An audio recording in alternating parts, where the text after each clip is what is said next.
Hi.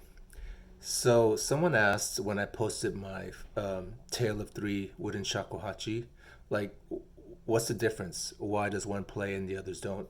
Well, this one came in pretty decent shape. The bore is in great shape. The cork was a little loose, but I reconditioned it so now it's tight, and sometimes I have to replace it. So this flute actually plays pretty okay.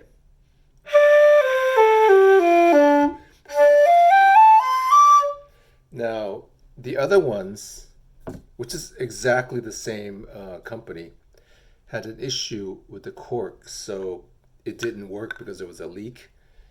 And I won't know how that one plays until I get the cork working. That one needs replacement. So this one actually is fine. Now, all I needed to do, or all I'm gonna do, is tweak a little note here and there just to bring the resonance and the feeling into a place where a professional can say, hey, I can play this in concert.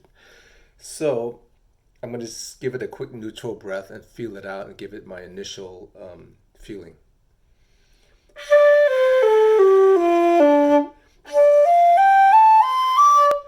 On a neutral beginner's breath is actually quite nice. And so for beginners, I usually recommend finding one of these flutes.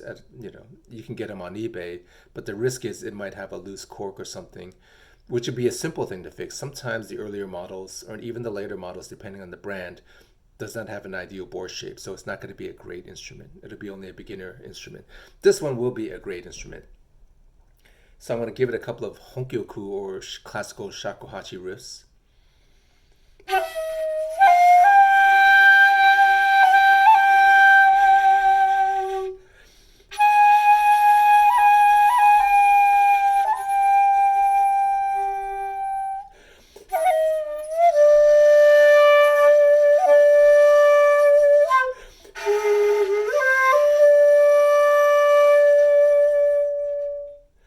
Again, playing in a beginner's embouchure, I can feel where the flute is most natural. And right now, kan no ro feels like it's a little imbalanced compared to the rest notes. That's the first note that comes out to me. Now I'm going to keep that in mind and try something else.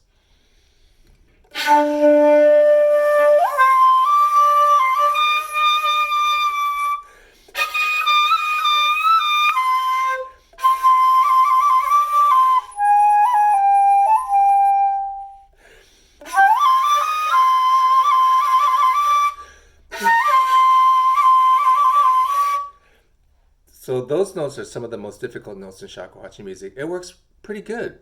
It can be better, and that better makes it brings it into like an beginner, intermediate level to an advanced professional level, and it just means a tweak. And I'm talking specifically about ha, he, and he go. Those notes are very difficult. If you're a beginner, I'm gonna like tweak. I think go no he first in the second octave, and that can affect the other notes. And that's the first note that I find a little sticky, but it's actually there if you have a good technique. So I'm gonna check it once before I do it.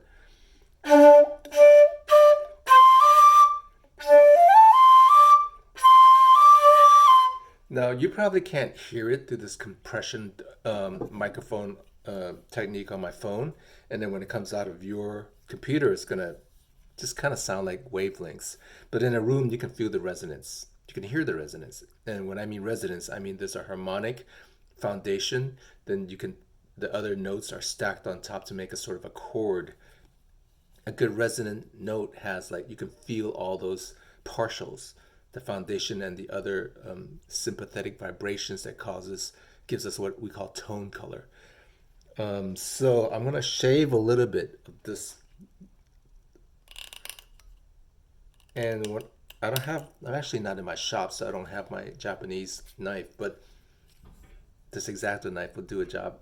It won't last as long as my Japanese knife, but it'll do the job in shaving. Really fine.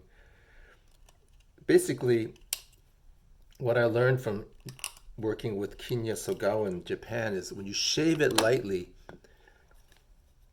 amazing things can happen, and it sharpens your intuition and your ears and your feeling and understanding of a note. If you use a Dremel, that's kind of an overkill and you miss the nuances of learning what happens when you shave.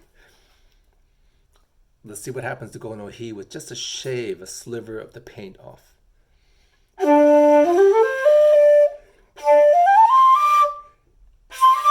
Okay, that didn't do anything yet.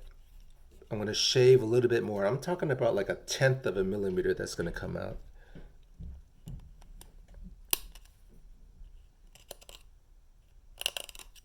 So that was just a shave.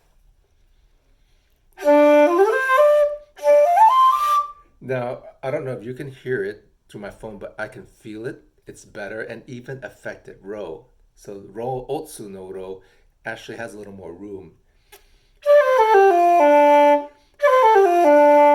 That's quite noticeable to me. I don't know if it's noticeable through the phone. So I do that slowly throughout until I find a nice feeling and a balance, and I don't want to do too much, otherwise, I miss the feeling and the voice of the flute.